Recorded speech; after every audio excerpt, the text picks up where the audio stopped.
आइए बच्चों, आज हम लोग बेटा राष्ट्रीय आय को ज्ञात करने की व्यय विधि के बारे में बात करेंगे। ठीक है कि व्यय विधि होती क्या है। देखिए, जैसे नाम से आपको पता लग रहा है, व्यय विधि और किसको ज्ञात करने की, राष्ट्रीय आय को। ठीक, अब इसको आप ऐसे समझो भाई, मान के चलो मैंने आपको बताया था राष्ट्रीय आय को ज्ञात करने के 3 मेथड्स हैं, उत्पादन विधि, आय विधि और व्यय विधि। तो आय विधि में तो क्या करा हमने, एक देश के अंदर जितना भी पैसा हम लोगों ने कमाया उस सबको ऐड कर लिया, है ना। पिछली बार हमने पढ़ा था, पिछली क्लास में। अब हम लोग बात करेंगे व्यय विधि की। देखिए, व्यय विधि क्या होती है, आप इसको ऐसे ही समझिए भाई। मान के चलो, सीधी सी बात है, मैंने आपको अपनी इनकम नहीं बताई, लेकिन मैंने आपको अपने सारे खर्चे गिना दिए। तो क्या आप मेरी इनकम निकाल सकते हो? खर्चे बता दिए, इनकम नहीं बताई लेकिन खर्चे बता दिए मैंने सारे, कि भाई मैं यहाँ इतना खर्च करता हूँ, यहाँ इसमें इतना खर्च करता हूँ, इसमें इतना खर्च करता हूँ। ठीक, तो आप मेरी इनकम निकाल सकते हो। कैसे निकाल सकते हो भाई? मेरे द्वारा जो किए गए जो खर्चे हैं आप उनको जोड़ लोगे और आपको पता लग जाएगा कि मेरी इनकम कितनी है ना। तो राष्ट्रीय आय को ज्ञात करने की व्यय विधि ये बताती है कि भाई एक साल के अंदर एक लेखा वर्ष, क्योंकि राष्ट्रीय आय की जब हम लोग कैलकुलेशन करते हैं तो वो एक साल के अंदर करते हैं, एक लेखा वर्ष के अंदर करते हैं। ठीक है, 1 अप्रैल से 31 मार्च। ये बार बार आपको इसलिए बताता हूँ ताकि आपको आप भूल ना जाओ। ठीक, तो एक साल के अंदर एक लेखा वर्ष के अंदर भैया जितना भी पैसा एक देश के लोगों ने खर्च किया है उस सबको जोड़ लो। ठीक है, तो क्या होगा, देखो यहाँ लिखा हुआ है, इस विधि के अनुसार राष्ट्रीय आय, नेशनल इनकम को कैलकुलेट किया जाता है एक लेखा वर्ष। लेखा वर्ष का मतलब एक साल के दौरान जितना भी पैसा एक देश के गृहस्थों, सरकार, व्यावसायिक फर्मों और विदेशों द्वारा किए गए कुल खर्चे का जोड़ होता है। अभी आपको ये अच्छी तरह समझ में नहीं आएगा। ठीक, तो मोटा मोटा आप ये समझो कि एक साल के अंदर जितना भी पैसा लोगों ने खर्च किया, ठीक, एक देश के लोगों ने, अब उसको हमें समझने के लिए यहाँ पर ये 4 पॉइंट्स हैं, इन्हें समझना पड़ेगा बेटे। ये 4 पॉइंट्स क्या हैं? ठीक, सबसे पहला है निजी अंतिम उपभोग व्यय। देखिए, इंग्लिश में बोलते हैं प्राइवेट फाइनल कंजप्शन एक्सपेंडिचर। ठीक, अब देखिए, एक देश के जो लोग हैं, एक देश के अंदर 2 जने हैं, एक देश की सरकार और एक देश के लोग। तो अभी हम लोग बात करते हैं एक देश के लोगों की। एक देश के लोग जितना भी पैसा खर्च करते हैं, इसका मतलब होता है एक देश के लोग जितना भी पैसा खर्च करते हैं। अब देश के लोग जो पैसा खर्च करते हैं वो 4 तरह की चीज़ों पे खर्च करते हैं: टिकाऊ, अर्ध टिकाऊ, गैर टिकाऊ और सेवाएं। ठीक, निजी अंतिम उपभोग व्यय क्या होता है, एक साल में जितने भी हमारे देश के लोग हैं वो जितना भी पैसा खर्च करते हैं, जितनी भी चीज़ों में, तो हम 4 तरह की चीज़ों पे बेसिकली पैसा खर्च करते हैं। पहली चीज़ है टिकाऊ, या तो हम फ्रिज, टीवी, एसी कार खरीदते हैं, ऐसी चीज़ें जो एक बार खरीद ली कई सालों तक चली। दूसरा है अर्ध टिकाऊ, जैसे जूते, चप्पल, कपड़े वगैरह हम लोग खरीदते हैं, इसको बोलते हैं अर्ध टिकाऊ। या तो हम ऐसी चीज़ें खरीदते हैं जो 1 आध साल के आसपास चलती हैं, या फिर हम दूध, फल, सब्जियां खरीदते हैं, है ना। या फिर हम पैसा जो खर्च करते हैं वो डॉक्टर के पास, वकील के पास जाते हैं, अध्यापक वगैरह के पास जाते हैं, उनको पैसा पेमेंट करते हैं। तो हम जो है इन 4 तरह की चीज़ों पर पैसा खर्च करते हैं। ठीक, तो हम क्या पढ़ रहे हैं, व्यय विधि। व्यय विधि किसको, राष्ट्रीय आय को ज्ञात करने के लिए। राष्ट्रीय आय क्या है, जितना भी पैसा एक देश के अंदर लोगों ने कमाया एक साल के अंदर, एक लेखा वर्ष के अंदर। राष्ट्रीय आय को ज्ञात करने की दूसरी विधि पढ़ रहे हैं हम लोग, कौन सी, व्यय विधि। व्यय विधि कहती क्या है कि जितना भी पैसा एक देश के अंदर खर्च किया गया एक देश के लोगों के द्वारा। अब लोगों की बात हो रही है, अगर लोगों की बात करें तो हम उसको कैटेगराइज कर रहे हैं निजी अंतिम उपभोग व्यय के अंदर। ठीक है, तो निजी अंतिम उपभोग व्यय क्या होता है, मैंने आपको बताया, एक देश के जो लोग होते हैं वो 4 तरह की चीज़ों पे पैसा खर्च करते हैं। मैं बहुत सिंपल तरीके से आपको समझा रहा हूँ, सरल भाषा में। टिकाऊ, अटिकाऊ, गैर टिकाऊ और सेवाएं। आप और हम इन्हीं चीज़ों पे पैसा खर्च करते हैं बेटा, इन 4 तरह की चीज़ों पे। ठीक है, अच्छा, उसके बाद खर्चा जो करते हैं, खर्चे की बात हो रही है। एक तो खर्चा भाई हम लोग करते हैं, ठीक है। अब एक खर्चा भैया सरकार भी करती है, जिसका नाम किया गया सरकारी अंतिम उपभोग व्यय। जैसे हम लोग खर्च करते हैं बेटा, उसी तरह एक देश की सरकार भी खर्चा करती है। कौन खर्चा करता है? सरकार। अब भाई देखो सीधी सी बात है, आप ऐसे समझो, ऐसे समझो, कैसे समझोगे? हाँ ऐसे समझो, देखो एक टीवी मैं ले आया, एक एसी मैं ले आया, एक फ्रिज मैं ले आया अपने घर के लिए, ठीक। अब एक एसी हॉस्पिटल में भी तो लगाया सरकार ने, सरकार भी तो उससे खरीदेगी कहीं ना कहीं से। एक टीवी सरकार ने कहाँ लगाया? हॉस्पिटल में लगाया, या सीसीटीवी कैमरा स्कूल में लगाया। तो भाई जैसे हम कैमरा लगा रहे हैं ऐसे सरकार भी तो लगा रही है, तो सरकार भी तो खरीदती होगी। तो यहाँ पर बेटा इसमें देखो, इसमें लिखा हुआ है उपभोग व्यय। देखिए उपभोग व्यय का मतलब होता है सीधा सा पैसा खर्च करना, ठीक। जैसे हम पैसा खर्च करते हैं अपनी पर्सनल ज़रूरतें पूरी करने के लिए, ऐसे ही सरकार भी पैसा खर्च करती है सामाजिक कल्याण के लिए, ठीक है। कहने का मतलब अगर फ्रिज, टीवी, एसी, कार, ठीक है, जैसे किताबें हम खरीदते हैं, किताबें सरकार भी खरीदती हैं। जैसे मेडिसिन हम मेडिकल स्टोर से खरीदते हैं बेटा, इसी तरह सरकार भी खरीदती है, इसी तरह सरकार भी खरीदती है भाई मेडिकल स्टोर से सरकार। जैसे एक लाइट हम अपने घर में लगाते हैं, ऐसी सरकार स्ट्रीट लाइट्स लगवाती हैं, ठीक है। तो ये जो खर्चा सरकार कर रही है इसको हम कैटेगराइज करते हैं बेटा सरकारी अंतिम उपभोग व्यय। सरकार के द्वारा स्कूल में जो भी काम किए जाते हैं, हॉस्पिटल के अंदर जो भी खर्चे किए जाते हैं, ठीक है, पुल, सड़क, आर्थिक सहायता, कानून व्यवस्था, मतलब जो भी पैसा सरकार के द्वारा खर्च किया जाता है, खर्च किया जाता है, उसको हम बोलते हैं सरकारी अंतिम उपभोग व्यय, ठीक है। तो कहने का मतलब यह है बेटा, दो लोग हैं एक देश के अंदर, एक तो हम हैं और एक सरकार। जैसे हम लोग पैसा खर्च करते हैं उसको हमने यहाँ पर रखा, और जब सरकार पैसा खर्च करती है उसको हम लोग सरकारी अंतिम उपभोग व्यय, देखो, ठीक है। अच्छा, अब तीसरी बात है सकल घरेलू पूंजी निर्माण। अब यहाँ जरा समझने की बात है, ठीक है, इंग्लिश में बोलते हैं ग्रॉस डोमेस्टिक कैपिटल फॉर्मेशन। देखो सीधी सी बात है, एक होता है खर्चा, क्या होता है? खर्चा, और एक होता है इन्वेस्टमेंट। खर्चे और इन्वेस्टमेंट में अंतर होता है, ठीक है। उपभोग, उपभोग का मतलब होता है कहीं पर आप पैसा खर्च कर रहे हो बस, ठीक। और दूसरा होता है निवेश, आप जो पैसा खर्च करते हैं उपभोग और निवेश में पैसा खर्च करते हैं। उपभोग का मतलब भाई कोई फ्रिज, टीवी, एसी, कार खरीद रहे हैं अगर हम लोग, ठीक है, तो ये उपभोग है, कंजप्शन है, क्योंकि इससे कोई फायदा होने वाला नहीं है, ठीक। लेकिन इसी को अगर हम बात करें इन्वेस्टमेंट की, अगर आप इसे कहीं बिजनेस में यूज़ करते हो या पैसा कमाने में यूज़ करते हो, या आप कहीं पर भी बड़ा इन्वेस्टमेंट करते हो, बड़ा पैसा निवेश, बड़ा पैसा लगाते हो, तो उसको निवेश कहा जाएगा। अब आपको थोड़ा सा मैं समझाता हूँ, देखो सुनो। एक्चुअली हुआ क्या, सकल घरेलू पूंजी निर्माण की हम लोग बात कर रहे हैं। अब सकल घरेलू पूंजी निर्माण होता क्या है, जरा आप ध्यान से समझिए थोड़ा सा एग्जाम्पल। देखिए मैंने कहा सरकार ने अस्पताल बनाया, सरकार ने पुल बनाया, सरकार ने हॉस्पिटल बनाया, सरकार ने स्कूल बनाया। अब देखो स्कूल बनाने में और हॉस्पिटल बनाने में जो पैसा जो सरकार का खर्च हुआ है या किसी आम आदमी का पैसा खर्च हुआ है, ठीक है, बड़ा पैसा खर्च हुआ है, ठीक है, तो इसे हम लोग बोलेंगे सकल घरेलू पूंजी निर्माण। इस पे नाम पे ध्यान दो, पूंजी निर्माण।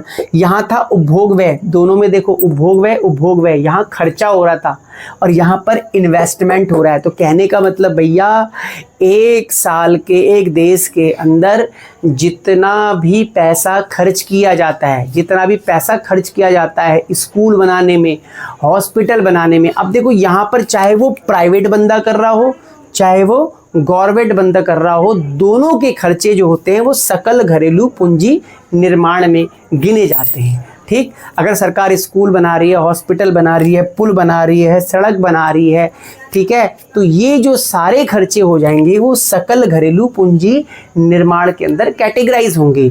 यहाँ पर क्या था, यहाँ पर खर्चा हो रहा था और यहाँ पर होगा बेटा इन्वेस्टमेंट। यहाँ पर क्या होगा, इन्वेस्टमेंट हो रहा है, ठीक है। अंतर देख लो दोनों में, यहाँ खर्चा हो रहा है, यहाँ इन्वेस्टमेंट हो रहा है। अब समझो थोड़ा सा, देखो स्कूल बनाया, क्या बनाया, स्कूल बनाया, तो ये तो हो गया जो स्कूल के बनाया, ये खर्चा मोटा खर्चा है तो सकल घरेलू पूंजी निर्माण के अंदर आएगा, ठीक है। लेकिन उस स्कूल के अंदर या उस हॉस्पिटल के अंदर जो भी खर्चे हो रहे हैं, ठीक है, चाहे वो फ्रिज आ रहा हो, टीवी आ रहा हो, ठीक है, एसी आ रहा है, दवाइयाँ आ रही हैं, ठीक है, या कोई भी जैसे लाइट्स वगैरह लगा रही है सरकार या फिर कोई भी प्राइवेट बंदा लगा रहा है, तो वो आ जाएगा आपका सकल घरेलू स्थायी पूंजी निर्माण के अंदर।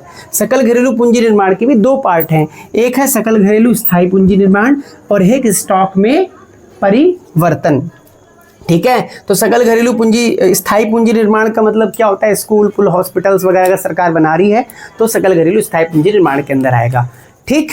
अब स्टॉक में परिवर्तन, ये देखो बेटा यहाँ पर लिखा है स्टॉक पे परिवर्तन।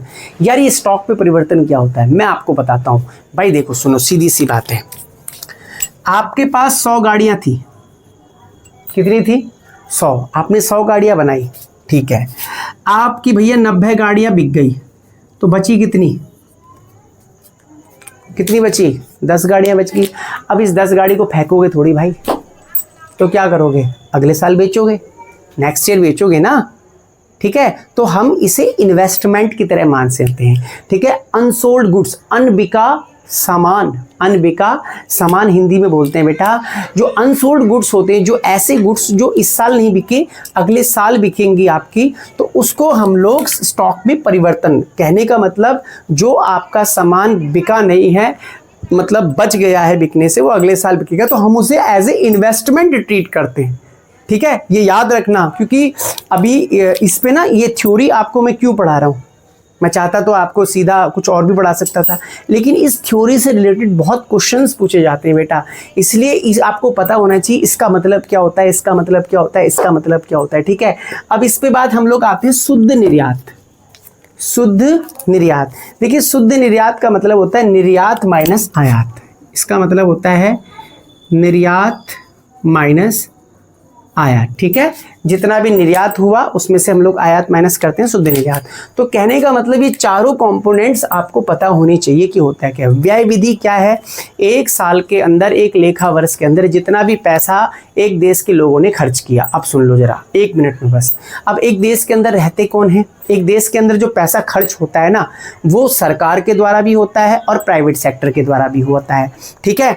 अब सरकार खाने पीने में भी खर्च करती है, ठीक, और प्राइवेट सेक्टर भी खाने पीने में खर्च करता है, और सरकार भी इन्वेस्टमेंट करती है और प्राइवेट सेक्टर भी इन्वेस्टमेंट करता है। तो सीधी सी बात है भैया, आम लोग जितने भी एक देश के लोग हैं हमारे, जो खाने पीने पे पैसा खर्च कर रहे हैं, फ्रिज टीवी एसी कार वगैरह अगड़म भगड़म इन चीज़ों पे पैसा खर्च कर रहे हैं, वो हो गया निजी अंतिम भोग है। ये खाने पीने की बात हो रही है, मतलब खर्चा पैसा हो रहा है, ठीक। अब यहाँ अगर सरकार कर रही है, ठीक है, fridge TV AC car school hospitals के अंदर जो भी खर्चा हो रहा है छोटा मोटा जो होती है, वो हो गया सरकारी अंतिम भोग है, ठीक है। ये खर्चे की बात हो रही है। अब अगर हम बात करें इन्वेस्टमेंट की, क्योंकि एक देश के अंदर पैसा 2 जगह खर्च हो रहा है, या तो खाने पीने में या इन्वेस्टमेंट में। अब जब इन्वेस्टमेंट भी 2 सेक्टर मिलकर करते हैं, प्राइवेट भी खोलता है स्कूल, हॉस्पिटल्स सरकार भी खोलती है, तो जो इन्वेस्टमेंट दोनों सेक्टर मिलकर कर रहे हैं, प्राइवेट और गवर्नमेंट दोनों मिलकर कर रहे हैं, वो इसके अंदर आ गया सकल घरेलू पूंजी निर्माण। ये क्या होता है, ये इसके अंदर 2 पार्ट्स होते हैं, सकल घरेलू स्थायी पूंजी निर्माण। जितने भी स्कूल हॉस्पिटल्स वगैरह, चाहे वो प्राइवेट सेक्टर बनाए चाहे वो गवर्नमेंट सेक्टर बनाए, वो इसके अंदर रखेंगे। स्टॉक में परिवर्तन क्या होता है भाई, स्टॉक में परिवर्तन वही है भैया, 100 गाड़ियां बनाई, 90 बिक गई, 10 रह गई, तो अनसोल्ड गुड, अनबिका सामान जो होता है वो भी हमारा ऐसे इन्वेस्टमेंट ट्रीट किया जाता है, ठीक है। इसी को बोलते हैं स्टॉक में परिवर्तन। सिंपल लैंग्वेज में समझा रहा हूँ, कोई टेंशन लेने की जरूरत नहीं है। शुद्ध निर्यात, निर्यात माइनस आयात, ये होता है, ठीक है।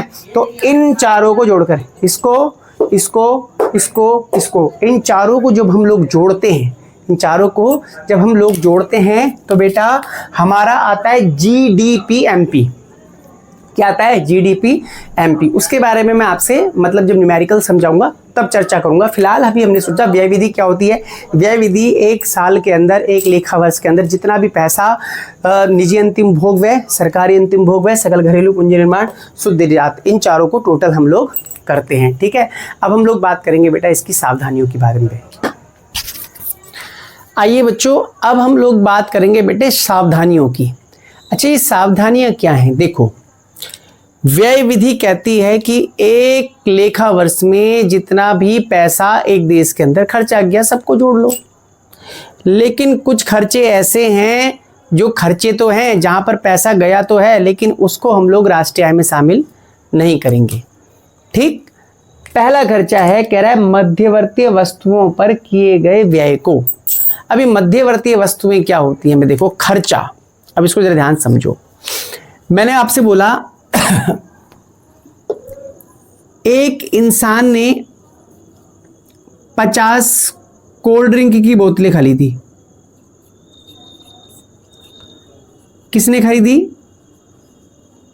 दुकानदार ने। क्या खरीदी? 50 कोल्ड ड्रिंक की बोतलें। ठीक, और 50 कोल्ड ड्रिंक की बोतलें एक पार्टी में यूज होनी थी। ठीक है, आपने खरीदी। फिर से समझो। ठीक, दुकानदार ने भी 50 कोल्ड ड्रिंक की बोतलें खरीदी हैं और 50 कोल्ड ड्रिंक की बोतलें आपने खरीदी हैं। ठीक, आपने क्यों खरीदी हैं? भाई कोल्ड ड्रिंक है, पार्टी हो रही है तो भाई पार्टी में तो चाहिए। ठीक, अब देखो खर्चा, देखो खर्चा दोनों हो रहा है, पैसे दोनों खर्च कर रहे हैं, लेकिन जो दुकानदार खर्च कर रहा है वो बेचने के लिए कर रहा है। मतलब जो दुकानदार खर्चा कर रहा है ये पैसा, ये दुकानदार के लिए वो वस्तु कौन सी है? मध्यवर्ती। क्यों? क्योंकि भाई वो खर्चा कर रहा है लेकिन वो उसको बेचेगा आगे। ठीक है, तो कह रहा है ऐसे सारे खर्चे जो दुकानदार के द्वारा किए जाते हैं या ऐसे व्यक्ति के द्वारा किए जाते हैं जो उसको खरीद जरूर रहा है लेकिन वो उसे आगे बेचने के लिए कर रहा है, तो ये मध्यवर्ती वस्तुओं पर जो भी पैसा खर्च किया जाएगा उसे हम लोग राष्ट्रीय आय में शामिल नहीं करेंगे। ऐसे खर्चे जो किए तो गए हैं लेकिन वो फाइनल नहीं है।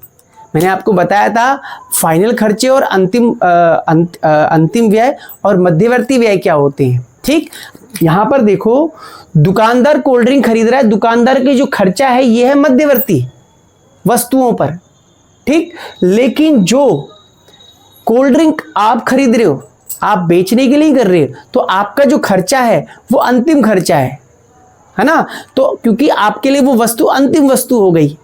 ठीक, तो कहने का मतलब कोई भी ऐसा व्यक्ति जो उस चीज को खरीद रहा है या उस पर खर्चा कर रहा है लेकिन वो उसको आगे नहीं बेचेगा, ठीक है, तो ये अंतिम वस्तु मानी जाएगी। तो अंतिम वस्तुओं पे जो खर्चा किया जाता है उसे हम लोग राष्ट्रीय आय में शामिल करेंगे, लेकिन मध्यवर्ती वस्तुओं पर जो किया गया खर्चा है राष्ट्रीय आय में शामिल नहीं किया जाएगा। ठीक, जैसे दुकानदार कोई खर्चा कर रहा है उसको शामिल नहीं करेंगे। आप कर रहे हो, फ्रिज, टीवी, एसी, कार आप ला रहे हो, तो वो आपके लिए अंतिम वस्तु है, तो आप जो पैसा खर्च कर रहे हो उसे शामिल करेंगे। लेकिन जो दुकानदार फ्रिज, टीवी, एसी, कार या कोई भी चीज़ खरीद रहा है तो वो जो खर्चा कर रहा है उसको शामिल नहीं करेंगे। चलिए, हस्तांतरण भुगतान को शामिल नहीं किया जाएगा। अब ये हस्तांतरण भुगतान क्या है? देखो बेटा, अगर सरकार आपको स्कॉलरशिप दे रही है, ठीक है, या बाढ़ पीड़ितों को, ठीक है, आर्थिक सहायता दे रही है। मान के चलो कोई बंदा है, ठीक, बाढ़ आ गई, ठीक, तो एक बंदा है, उसका बेचारे का दिल बड़ा कोमल है, सॉफ्ट है मतलब, तो उसका दिल पिघल गया और उसने जितने भी लोग थे उस बाढ़ पीड़ित जगह पे उन सबको 2-2 लाख रुपए दिए। तो ये जो खर्चा है, ठीक, देखो, जब फ्री का पैसा आपको मिलता है या सरकार आपको किसी भी तरह की मदद करती है तो आपके लिए हो गई आय, हस्तांतरण आय। बाढ़ पीड़ितों को आर्थिक सहायता, अगर वो पैसा आपको मिला है तो आपके लिए तो हो गया हस्तांतरण आय, क्योंकि आपने कोई काम नहीं किया। ठीक है, बिना काम के कोई भी इनकम अगर आपको मिलती है सरकार की तरफ से, जैसे स्कॉलरशिप बताया था मैंने, आपको स्कॉलरशिप मिलती है, बाढ़ पीड़ितों को आर्थिक सहायता मिलती है, वो हो गई आपके लिए हस्तांतरण आय। लेकिन सरकार के लिए क्या होगी? वो तो पैसा दे रही है, तो उनके लिए हो गया हस्तांतरण भुगतान, है ना। तो कोई भी ऐसा पैसा जो बिना किसी काम के किसी को पेमेंट की गई है, ठीक, तो हस्तांतरण भुगतान को राष्ट्रीय आय में हम लोग शामिल नहीं करेंगे। क्यों करेंगे? क्योंकि इससे कोई उत्पादन देश में नहीं हुआ। ठीक है, ठीक, बिना उत्पादन के अगर आप किसी को कोई पेमेंट कर रहे हो ठीक, बिना वस्तु एवं सेवाओं के उत्पादन के, तो उसे राष्ट्रीय आय में हम लोग शामिल नहीं करते। इसके बाद कह रहा है पुरानी वस्तुओं पर किया गया व्यय। मैं आपको बताता हूँ, आपने पुरानी वस्तु का मतलब क्या होता है? राष्ट्रीय आय का मतलब होता है एक लेखा वर्ष। लेखा वर्ष का मतलब 1 अप्रैल से 31 मार्च के दौरान। अब मान के चलो आप 2026 में हो और आपने पैसा खर्च किया, आपने 2022 की एक गाड़ी, पुरानी गाड़ी खरीद ली। अब हो कब? 2026 में। गाड़ी कब की खरीदी? 2022 मॉडल खरीदा आपने इस साल। तो ये जो पुरानी गाड़ी खरीदी है, पुरानी का मतलब इस साल से अलग, 2026 में तो 2025 की, 24 की, 23 की, 22 की, जो भी आप चीज़ खरीद रहे हो उस पर जो आप पैसा खर्च कर रहे हो उसे आप राष्ट्रीय आय में शामिल नहीं करोगे, क्योंकि पुरानी वस्तु, पुरानी से हमारा कोई मतलब नहीं है। ठीक है, पुरानी वस्तु जो खर्चा किया गया है वो उसी समय जुड़ गया होगा जब उस समय की हमने राष्ट्रीय आय की कैलकुलेशन उस समय की होगी, तो इसको भी हम लोग राष्ट्रीय आय में शामिल नहीं करेंगे। अगला है शेयर और बॉन्ड्स पर किया गया व्यय। आपने शेयर खरीदे, ठीक है, आपने 10 लाख रुपए के शेयर्स खरीद लिए, ठीक है, ग्रो ऐप वगैरह पे आपने सुना ही होगा शेयर्स वगैरह होते क्या हैं। तो आपने शेयर्स वगैरह खरीदते हैं, तो इसे राष्ट्रीय आय में हम लोग शामिल नहीं करेंगे। कारण क्या है? कारण ये है भैया, क्योंकि ऐसा माना जाता है कि ये जो आपने शेयर्स खरीदे हैं इनसे कोई देश के अंदर उत्पादन नहीं होता। ठीक है, तो ये जो खर्चा किया है इससे कोई उत्पादन नहीं हुआ, तो इसलिए इसे राष्ट्रीय आय में शामिल नहीं करेंगे। अब पेपर में क्वेश्चन कैसा आएगा यार? पेपर में क्वेश्चन आएगा, आपसे कहेगा राष्ट्रीय आय को ज्ञात करने समय जो व्यय विधि की सावधानियां बताओ कोई 5। ठीक है, राष्ट्रीय आय ज्ञात करने समय व्यय विधि की कोई 5 सावधानियां बताओ। या फिर आपसे पूछेगा बताओ, जैसे कोई भी एक चीज़ दे देगा, आपको बताएगा बताओ इसको शामिल करेंगे या नहीं करेंगे। ठीक है, जैसे जैसे आपसे बोलेगा, जैसे मैंने आपको बताया था कि दुकानदार द्वारा 50 कार की खरीदे। अब दुकानदार कार खरीद रहा है बेचने के लिए, तो उसके लिए तो मध्यवर्ती वस्तु है, तो इसको शामिल नहीं करेंगे। इस तरह से आपको ये क्वेश्चंस आएंगे। ठीक है।